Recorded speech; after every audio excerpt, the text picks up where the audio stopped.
ഇന്ത്യയും ന്യൂസിലാൻഡും തമ്മിൽ ഒരു ഫ്രീ ട്രേഡ് എഗ്രിമെന്റ് സൈൻ ചെയ്യാൻ പോവാണ്. ഇന്ത്യയുടെ പ്രധാനമന്ത്രി നരേന്ദ്രമോദി തന്നെയാണ് ഈ കാര്യം വെളിപ്പെടുത്തിയത്. ന്യൂസിലാൻഡ് പ്രധാനമന്ത്രിയുമായിട്ട് നടന്ന സംഭാഷണത്തിന് ശേഷം എൻ്റെ സുഹൃത്തായ ക്രിസ്റ്റഫറും ഞാനും തമ്മിൽ ഇത്തരമൊരു സംഭാഷണം നടന്നുവെന്നും ന്യൂസിലാൻഡ് ഇന്ത്യ റിലേഷനിൽ വളരെ ചരിത്രപരമായ ഒരു തീരുമാനത്തിലേക്ക് എത്തിയിരിക്കുകയാണ്. ഇരു രാജ്യങ്ങളും തമ്മിൽ ഫ്രീ ട്രേഡ് എഗ്രിമെന്റ് ഒപ്പുവയ്ക്കാൻ പോവാണ്. ഏകദേശം 9 മാസം നീണ്ടുനിന്ന ചർച്ചകൾക്ക് ശേഷം ചരിത്രപരമായ ആ ഒരു മൈൽ സ്റ്റോൺ നമ്മളിപ്പോൾ പിന്നിട്ടിരിക്കുകയാണ്. ഇരു രാജ്യങ്ങൾക്കും വളരെയധികം ഗുണം ചെയ്യുന്ന ഒരു തീരുമാനമാണിത്. ഇത് രണ്ട് രാജ്യങ്ങൾക്കും പരസ്പരം മാർക്കറ്റ് ആക്സസ് ചെയ്യാനായിട്ട് സാധിക്കും, ഡീപ്പായിട്ടുള്ള ഇൻവെസ്റ്റ്മെൻറ്റ്സ് ചെയ്യാനായിട്ട് സാധിക്കും. ഒരുപാട് ഓപ്പർച്യൂണിറ്റീസ് ഇൻവെസ്റ്റേഴ്സിനും ഇന്നോവേറ്റേഴ്സിനും അതുപോലെ ബിസിനസ് സംരംഭകർക്കും ഫാർമേഴ്സിനും അതുപോലെ ചെറുകിട വ്യവസായങ്ങൾ തുടങ്ങുന്നവർക്കും വിദ്യാർത്ഥികൾക്കും യുവാക്കൾക്കും ഒക്കെ കിട്ടും എന്നൊക്കെ പറഞ്ഞുകൊണ്ട് പ്രധാനമന്ത്രി ഒരു ട്വീറ്റും പങ്കുവച്ചിട്ടുണ്ട്. സോ നേരത്തെ ബ്രിട്ടനുമായിട്ട് ഫ്രീ ട്രേഡ് എഗ്രിമെന്റ് സൈൻ ചെയ്തു, ഓസ്ട്രേലിയയുമായിട്ട് ട്രേഡ് എഗ്രിമെന്റ് സൈൻ ചെയ്തു, അതുപോലെ പല രാജ്യങ്ങളുമായിട്ട് ഇപ്പോൾ UAE ആയിക്കോട്ടെ, ആസിയാൻ രാജ്യങ്ങളായിക്കോട്ടെ, നിരവധി രാജ്യങ്ങളുമായിട്ട് ഇന്ത്യ ഈ ട്രേഡ് എഗ്രിമെന്റുകൾ സൈൻ ചെയ്തുകൊണ്ടിരിക്കുകയാണ്. ഇതിനിടയിലാണ് യൂറോപ്യൻ യൂണിയനുമായിട്ടുള്ള ട്രേഡ് എഗ്രിമെന്റുമായി ബന്ധപ്പെട്ട ചർച്ച നടക്കുന്നുണ്ട്, US-ഉമായിട്ട് ചർച്ച നടന്നുകൊണ്ടിരിക്കുന്നുണ്ട്. ശരിക്കും വളരെ അഗ്രസീവായിട്ട് ഇന്ത്യ ഫ്രീ ട്രേഡ് എഗ്രിമെന്റുകൾ അല്ലെങ്കിൽ വ്യാപാര ഉടമ്പടികൾ വിവിധ രാജ്യങ്ങളുമായിട്ട്, ഇൻഡിപെൻഡൻ്റ് ആയിട്ടുള്ള രാജ്യങ്ങളുമായിട്ട് ഉണ്ടാക്കുന്നതിന് വലിയ പ്രാധാന്യം കൊടുക്കുന്നുണ്ട്. ശരിക്കും എന്താണ് ഇന്ത്യയുടെ സ്ട്രാറ്റജി? ശരിക്കും ഇന്ത്യ ഗവൺമെന്റിന്റെ പ്രധാനമന്ത്രിയുടെ പദ്ധതി വളരെ മികച്ചതാണ്. എന്ന് വെച്ചാൽ ഇന്ത്യ ഒരു ഗ്ലോബൽ മാനുഫാക്ചറിംഗ് പവറായിട്ട് മാറാൻ ആഗ്രഹിക്കുന്നുണ്ട്. നേരത്തെ നമ്മുടെ രാജ്യത്തെ ലോക രാജ്യങ്ങൾ നോക്കിക്കണ്ടത് ഒരു വലിയ മാർക്കറ്റായിട്ട് മാത്രമാണ്, വലിയ പോപ്പുലേഷനുള്ള ഒരു വലിയ മാർക്കറ്റ്. അതിൽ നിന്ന് മാറിയിട്ട് ഒരു ഗ്ലോബൽ മാനുഫാക്ചറിംഗ് പവറായിട്ട്, ഒരു എക്സ്പോർട്ട് രംഗത്തെ ഒരു പവറായിട്ട്, ഒരു സ്ട്രാറ്റജിക് പവറായിട്ട് മാറുക എന്ന ഉദ്ദേശത്തോടു കൂടിയിട്ടാണ് ഇന്ത്യ ഇപ്പോൾ ഈ ഫ്രീ ട്രേഡ് എഗ്രിമെന്റുകൾ വിവിധ രാജ്യങ്ങളുമായിട്ട് സൈൻ ചെയ്യുന്നത്. ഈ കോവിഡ് കാലത്ത് ഇന്ത്യ തിരിച്ചറിഞ്ഞൊരു കാര്യമുണ്ട്. ഓവർ ഡിപ്പെൻഡൻസ്, ഏതെങ്കിലും ഒരു രാജ്യത്തിനുമേൽ ഓവർ ഡിപ്പെൻഡൻസ് വന്നു കഴിഞ്ഞാൽ പ്രതിസന്ധി കാലങ്ങളിൽ ഒരു രാജ്യത്തിന് അതിജീവിക്കാൻ കഴിയില്ല.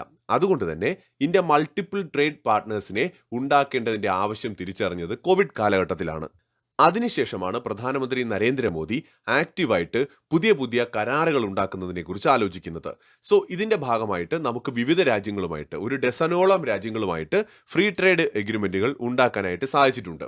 റോ മെറ്റീരിയൽസ്, ടെക്നോളജി, മാർക്കറ്റിലേക്കുള്ള ആക്സസ് തുടങ്ങിയ കാര്യങ്ങൾക്ക് ഇത്തരം ഫ്രീ ട്രേഡ് എഗ്രിമെന്റുകളിലൂടെ നമുക്ക് നേട്ടമുണ്ടാക്കാൻ സാധിക്കും. ഏതെങ്കിലും ഒരു രാജ്യത്തിന് മേലുള്ള ഡിപ്പെൻഡൻസ് പരിപൂർണമായിട്ട് നമുക്ക് ഇല്ലാതാക്കാൻ കഴിയും. ഇതിലൂടെ എക്കണോമിക് സെക്യൂരിറ്റിയാണ് പ്രധാനമന്ത്രി നരേന്ദ്രമോദിയുടെ ലക്ഷ്യം എന്ന് നമുക്ക് മനസ്സിലാക്കാൻ കഴിയും. മാത്രമല്ല ഇന്ത്യൻ എക്സ്പോർട്സ്, വളരെ പ്രധാനപ്പെട്ട pharmaceutical exports, IT service, automobiles, auto parts, textiles, electronics, chemicals, agricultural products, ഇങ്ങനെ ഒരുപാട് വൈവിധ്യമാർന്ന ഉൽപ്പന്നങ്ങൾ ഈ രാജ്യങ്ങളിലേക്ക് നമുക്ക് തടസ്സമില്ലാതെ, യാതൊരു താരിഫുമില്ലാതെ കയറ്റുമതി ചെയ്യാനായിട്ട് സാധിക്കും. ഇവിടെ ഇന്ത്യയുടെ അഡ്വാൻറ്റേജ് എന്ന് പറയുന്നത്, നമ്മളിപ്പോൾ ഫ്രീ ട്രേഡ് എഗ്രിമെന്റ് സൈൻ ചെയ്തിരിക്കുന്ന രാജ്യങ്ങൾ തന്നെ എടുത്തു നോക്കൂ. അവിടുത്തെ ഒരു മനുഷ്യ വിഭവശേഷി അല്ലെങ്കിൽ അവിടുത്തെ പോപ്പുലേഷൻ, യുവാക്കളുടെ എണ്ണം, ഇതെല്ലാം കമ്പയർ ചെയ്യുമ്പോൾ കൂടുതൽ ഗ്ലോബലി ഒരു മാനുഫാക്ചറിങ് പവർ ആവാനുള്ള സാധ്യതയുള്ളത് ഇന്ത്യയാണ്. അപ്പോൾ ഇന്ത്യ കൂടുതൽ ഒരു മാനുഫാക്ചറിങ് ഹബ്ബായിട്ട് മാറുന്ന സമയത്ത് ഈ ഫ്രീ ട്രേഡ് എഗ്രിമെന്റുകൾ നമുക്ക് കൂടുതൽ ഗുണം ചെയ്യും. കാരണം നമ്മുടെ പ്രോഡക്റ്റുകൾ കൂടുതലായിട്ട് ഫ്രീ ട്രേഡ് എഗ്രിമെന്റ് നിലനിൽക്കുന്ന രാജ്യങ്ങളിലേക്ക് നമുക്ക് കയറ്റുമതി ചെയ്യാൻ പറ്റും. ഇവിടെ ഇൻട്രസ്റ്റിംഗ് കാര്യം, ചൈന ഇന്ത്യ ഇത്തരത്തിൽ ഫ്രീ ട്രേഡ് എഗ്രിമെന്റുകൾ ക്രിയേറ്റ് ചെയ്യുന്നത് പോലത്തെ ട്രേഡ് എഗ്രിമെന്റുകൾ ക്രിയേറ്റ് ചെയ്തിട്ടില്ല എന്നുള്ളതാണ്. എന്തുകൊണ്ടാണ് ചൈന ചെയ്യാത്തത് എന്ന് നമുക്ക് ഈ വീഡിയോയിൽ തന്നെ വഴിയെ നോക്കാം. ഫ്രീ ട്രേഡ് എഗ്രിമെന്റ് കൊണ്ട് നമുക്ക് ഗ്ലോബൽ കമ്പനികളെ മാനുഫാക്ചർ ചെയ്യുന്നതിന് ഇന്ത്യയിലേക്ക് എളുപ്പത്തിൽ എത്തിക്കാനായിട്ട് സാധിക്കും. കൂടുതൽ രാജ്യങ്ങളുമായിട്ട് നമ്മൾ ഫ്രീ ട്രേഡ് എഗ്രിമെന്റ് ഉണ്ടാക്കുമ്പോൾ ഇന്ത്യയിൽ ഉൽപ്പാദിപ്പിക്കുകയാണെങ്കിൽ ഇന്ത്യയിൽ നിന്ന് കയറ്റുമതി ചെയ്തു കഴിഞ്ഞാൽ ഡ്യൂട്ടി ഫ്രീ ആയിട്ട് ഈ പറയുന്ന ഫ്രീ ട്രേഡ് എഗ്രിമെന്റ് നിലനിൽക്കുന്ന രാജ്യങ്ങളിലേക്ക് കയറ്റുമതി നടത്താൻ കഴിയുമെന്നുള്ളത് കൊണ്ട് തന്നെ ഒരുപാട് കമ്പനികൾ ഇന്ത്യയിൽ വന്ന് ഇൻവെസ്റ്റ് ചെയ്യും. ഇതിലൂടെ ഇന്ത്യയെ ഒരു മാനുഫാക്ചറിംഗ് ഹബ്ബാക്കി മാറ്റാൻ കഴിയും. ആത്മനിർഭർ ഭാരത്, മേക്കിംഗ് ഇന്ത്യ പോലെയുള്ള പദ്ധതികളിലൂടെ നമുക്ക് കൂടുതൽ ശക്തമായിട്ട് വളരാൻ സാധിക്കും.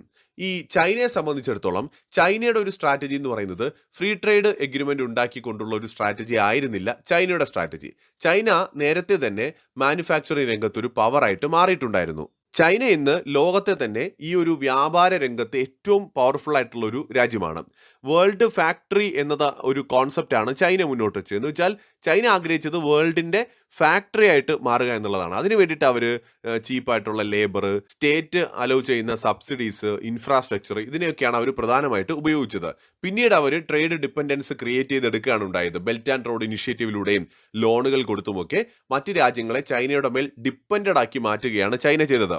ചുരുക്കി പറഞ്ഞാൽ ചൈനയുടെ പവർ എങ്ങനെ ഉണ്ടായെന്ന് ചോദിച്ചാൽ ആദ്യം അത് ഫാക്ടറികളിൽ നിന്നാണ് വന്നത്. ചൈന ആദ്യം ഫാക്ടറികൾ ഉണ്ടാക്കി, അതിനുശേഷം മാനുഫാക്ചറിങ് വർദ്ധിപ്പിച്ചു, കയറ്റുമതി ചെയ്തു. പതിയെ പതിയെ മറ്റ് രാജ്യങ്ങളെ ചൈനയുടെ മേൽ ഡിപ്പെൻഡഡ് ആക്കി മാറ്റി.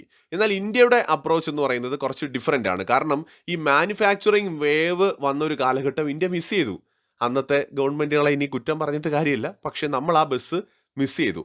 അപ്പോൾ ഇന്ത്യ ഒരു കുറുക്ക് വഴി കണ്ടെത്തി. ആ കുറുക്ക് വഴിയാണ് FTA യൂസ് ചെയ്തുകൊണ്ട് ഒരു എൻട്രി ടിക്കറ്റ് ഉണ്ടാക്കിയെടുക്കുക എന്ന് പറയുന്നത്. അതിനുവേണ്ടി ഇന്ത്യ നമ്മുടെ മാർക്കറ്റ് ആക്സസ് ഓഫർ ചെയ്തിട്ടുണ്ട്, പൊളിറ്റിക്കൽ ട്രസ്റ്റ് ഓഫർ ചെയ്തിട്ടുണ്ട്, ഡെമോക്രാറ്റിക് സ്റ്റെബിലിറ്റി. ഇന്ത്യയുടെ കഴിഞ്ഞ കുറേ വർഷങ്ങളായിട്ടുള്ള ഒരു ഡെമോക്രാറ്റിക് സ്റ്റെബിലിറ്റി ഒരു ഫാക്ടറാണ്.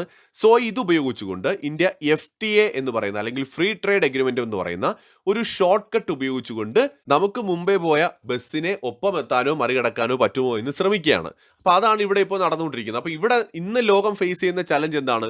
ചൈനയുടെ ഒരു ഡോമിനൻസ്. അതുകൊണ്ട് തന്നെയാണ് ഒരുപാട് രാജ്യങ്ങൾ China +1 എന്ന് പറയുന്ന ഒരു സ്ട്രാറ്റജി, ചൈനയെ കൂടാതെ ഒരു പാർട്ട്ണറും കൂടി മാനുഫാക്ചറിംഗ് രംഗത്ത്. ചൈനയെ മാത്രം ഡിപ്പെൻഡ് ചെയ്യുന്നത് അപകടമാണെന്ന് മനസ്സിലാക്കിയാണ് യൂറോപ്പും അമേരിക്കയും ഒക്കെ ഇന്ത്യയുമായിട്ട് പലതരത്തിലും നെഗോഷിയേറ്റ് ചെയ്തുകൊണ്ടിരിക്കുന്നത്. അപ്പോൾ ഇന്ത്യ ഈ ഓപ്പർച്യൂണിറ്റി നന്നായിട്ട് ഉപയോഗിക്കുകയാണ്. ഫ്രീ ട്രേഡ് എഗ്രിമെന്റ് എന്ന് പറയുമ്പോൾ രണ്ട് രാജ്യങ്ങൾക്ക് ഈക്വലി അവിടെ ബെനിഫിറ്റ്സ് കിട്ടും. അപ്പോൾ ആ രാജ്യത്തിന് ഇങ്ങോട്ടും ഡ്യൂട്ടീസ് ഒഴിവാക്കിക്കൊണ്ട് ഉൽപ്പന്നങ്ങൾ എത്തിക്കാൻ പറ്റും, നമുക്കും അങ്ങോട്ട് അതുപോലെ കൊണ്ടുപോകാൻ പറ്റും. പക്ഷേ ഇവിടെ ഒറ്റ നോട്ടത്തിൽ രണ്ടുപേർക്കും വലിയ കുഴപ്പമൊന്നുമില്ല. പക്ഷേ ഇന്ത്യയെ സംബന്ധിച്ചിടത്തോളം ഒരു അഡ്വാൻറ്റേജ് എന്ന് പറയുന്നത്, ഇപ്പോൾ ന്യൂസിലാൻഡുമായിട്ടുള്ള ഒരു കരാർ തന്നെ നോക്കാം. ഇപ്പോൾ ഇന്ത്യയിൽ പ്രൊഡക്ഷൻ നടത്തുന്നത് പോലെ ഇത്രയും ചിലവ് ചുരുക്കിയിട്ട് ഒരിക്കലും ന്യൂസിലാൻഡിൽ ഒരു കമ്പനിക്ക് പ്രൊഡക്ഷൻ നടത്താൻ പറ്റില്ല. ഇന്ത്യയിലെ ലേബർ ന്യൂസിലാൻഡുമായിട്ടൊക്കെ താരതമ്യപ്പെടുത്തുമ്പോൾ, ബ്രിട്ടനുമായിട്ട് താരതമ്യപ്പെടുത്തുമ്പോൾ വളരെ കുറവാണ്.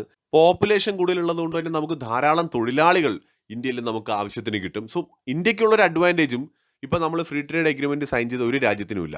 അപ്പോൾ ഭാവിയിൽ ഈ ഫ്രീ ട്രേഡ് എഗ്രിമെന്റ് യൂസ് ചെയ്തുകൊണ്ട് നമുക്ക് മാസ് പ്രൊഡക്ഷൻ നടത്തിയിട്ട് ഈ രാജ്യങ്ങളിലേക്ക് കയറ്റുമതി ചെയ്യാനായിട്ട് സാധിക്കും. ഇന്നിപ്പോൾ ചൈന ഓൾറെഡി ഡോമിനേറ്റ് ചെയ്ത് നിൽക്കുമ്പോൾ ആ രീതിയിൽ തന്നെ ചൈനയുടെ അതേ ഒരു മാതൃകയിൽ നമ്മൾ ലോകത്തിൽ മുന്നോട്ട് പോകാമെന്ന് വിചാരിച്ചാൽ അതൊരു മണ്ടത്തരമായിരിക്കും. സോ ചൈനയെ കൗണ്ടർ ചെയ്യാനായിട്ട് ഒരു ഡിഫറൻ്റ് ആയിട്ടുള്ള ഒരു ഷോർട്ട് കട്ടാണ് ഇന്ത്യ ചൂസ് ചെയ്തിരിക്കുന്നത്. ശരിക്കും അവിടെ FTA എന്ന് പറയുന്നത് വളരെ പ്രധാനപ്പെട്ടൊരു റോള് വഹിക്കുമെന്ന് തന്നെയാണ് കരുതേണ്ടത്. അപ്പോൾ ഇവിടെ തീർച്ചയായിട്ടും നമ്മൾ ഒരു കടക്കണിയിൽ ഒരു രാജ്യത്തെയും പെടുത്തുന്നില്ല, മിലിറ്ററി പ്രഷർ കൊടുക്കുന്നില്ല, റൂൾ ബേസ് ചെയ്തുകൊണ്ടുള്ള ട്രേഡാണ് ഫോളോ ചെയ്യുന്നത്, സ്റ്റേബിൾ ഡെമോക്രസിയാണ്, അതുപോലെ തന്നെ ഒരു ലാർജ് ആയിട്ടുള്ള ഡൊമസ്റ്റിക് മാർക്കറ്റുള്ള രാജ്യമാണ്. അപ്പോൾ അതുകൊണ്ട് തന്നെ നമ്മളുമായിട്ട് ഫ്രീ ട്രേഡ് എഗ്രിമെൻറ്റ് സൈൻ ചെയ്യാൻ മറ്റ് രാജ്യങ്ങൾക്കും വലിയ ബുദ്ധിമുട്ടില്ല. മറ്റുള്ള ഇപ്പോൾ ചൈനയുടെ ഒരു രീതിയാണെങ്കിൽ ചൈന കടം കൊടുത്തും ലോണ് കൊടുത്തും ഒക്കെ രാജ്യങ്ങളെ കടക്കണിയിൽ പെടുത്തിയൊക്കെ അവരുടെ ഡോമിനൻസ് നിലനിർത്തുമ്പോൾ ഇന്ത്യ കുറച്ചും കൂടി ജനാധിപത്യപരമായിട്ടുള്ള ഒരു അപ്രോച്ചാണ് മുന്നോട്ട് വയ്ക്കുന്നത്. അപ്പോൾ അതുകൊണ്ട് തന്നെ ഇന്ത്യയുമായിട്ട് ഫ്രീ ട്രേഡ് എഗ്രിമെൻറ്റ് സൈൻ ചെയ്യാൻ കൂടുതൽ രാജ്യങ്ങൾ മുന്നോട്ട് വരും. ഭാവിയിൽ അത് നമ്മുടെ എക്കണോമിക് ഗ്രോത്തിന് ഭയങ്കര ഗുണം ചെയ്യുന്ന കാര്യമാണ്. മറ്റൊരു വീഡിയോയുമായിട്ട് വീണ്ടും വരാം.